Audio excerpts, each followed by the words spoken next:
Bismillahirrahmanirrahim. Assalamualaikum warahmatullahi wabarakatuh.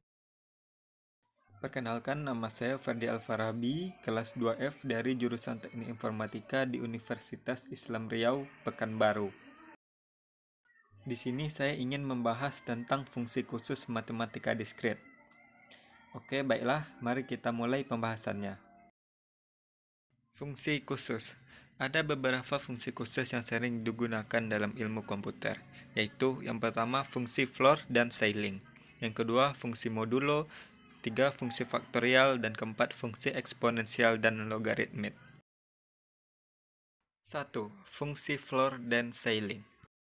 Fungsi ini digunakan untuk membulatkan ke bawah dan ke atas.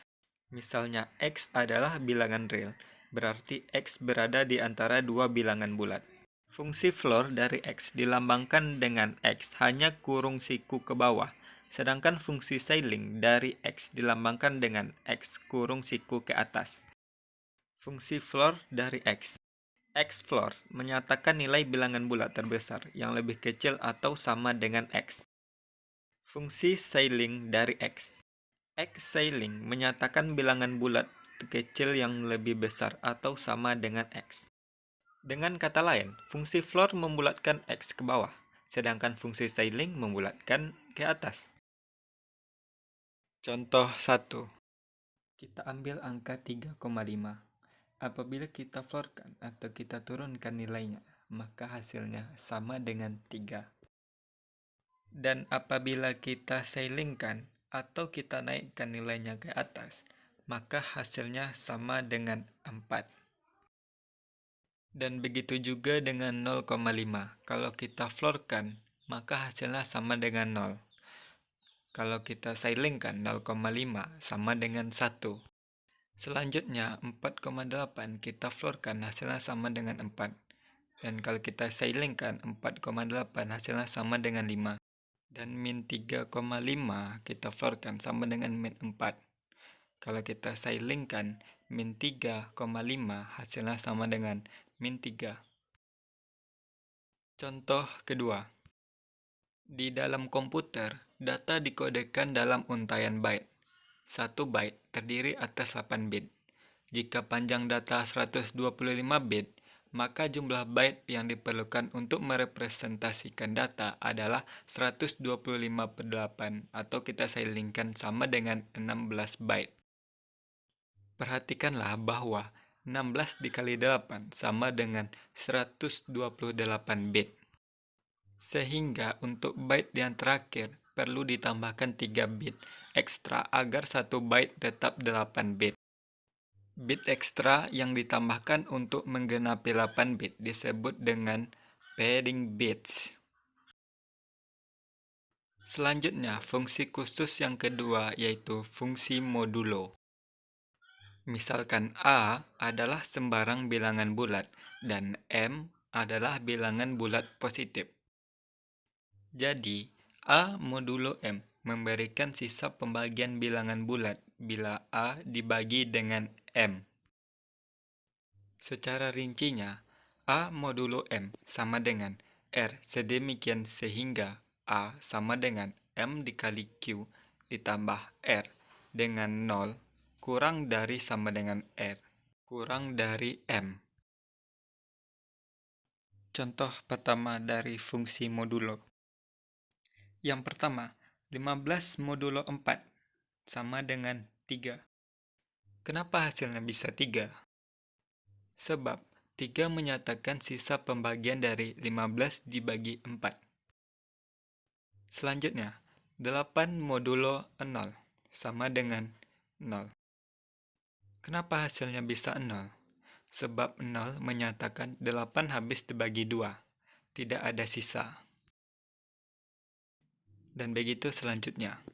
27 modulo 7 hasilnya sama dengan 4. 3612 modulo 45 sama dengan 12.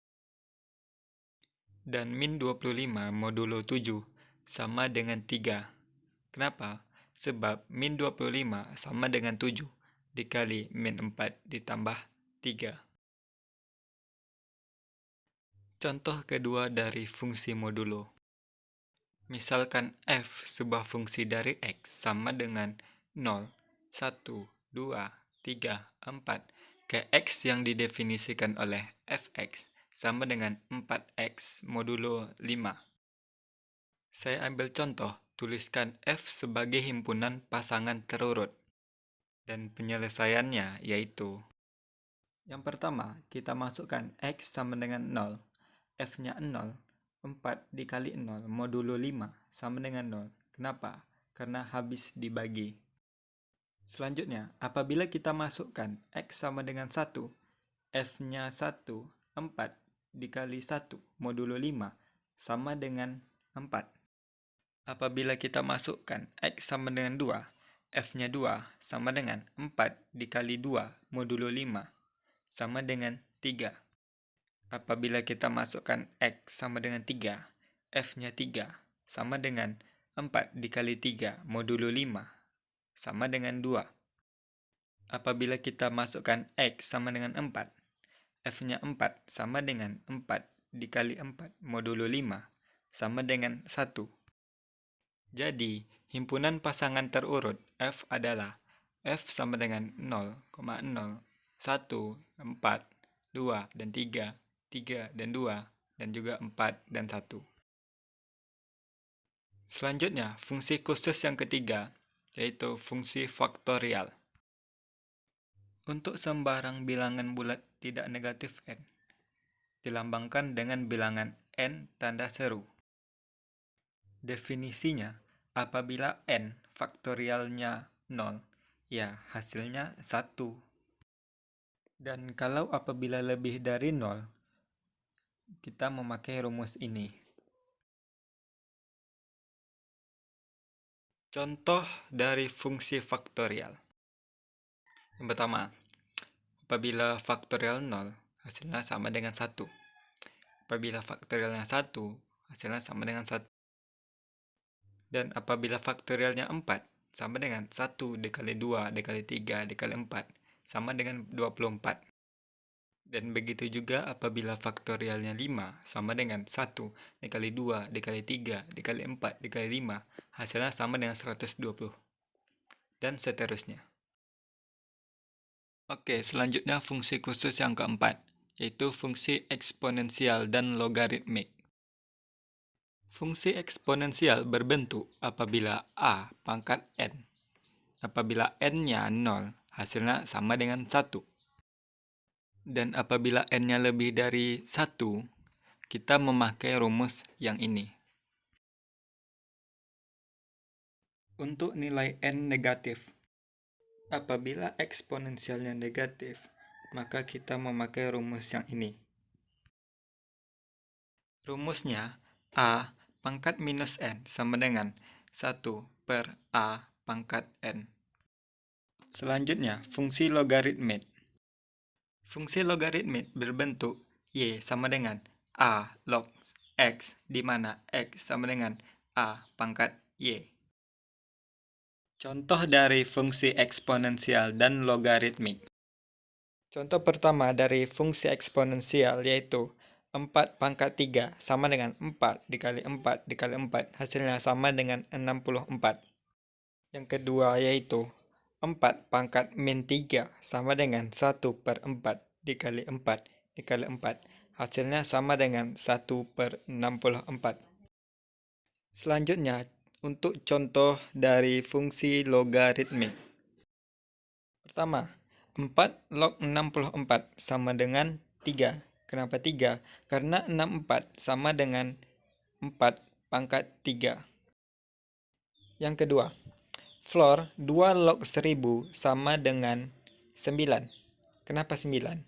Karena 2 pangkat 9 sama dengan 512. Sedangkan 2 pangkat 10 sama dengan 1024. Jadi gini pembahasannya.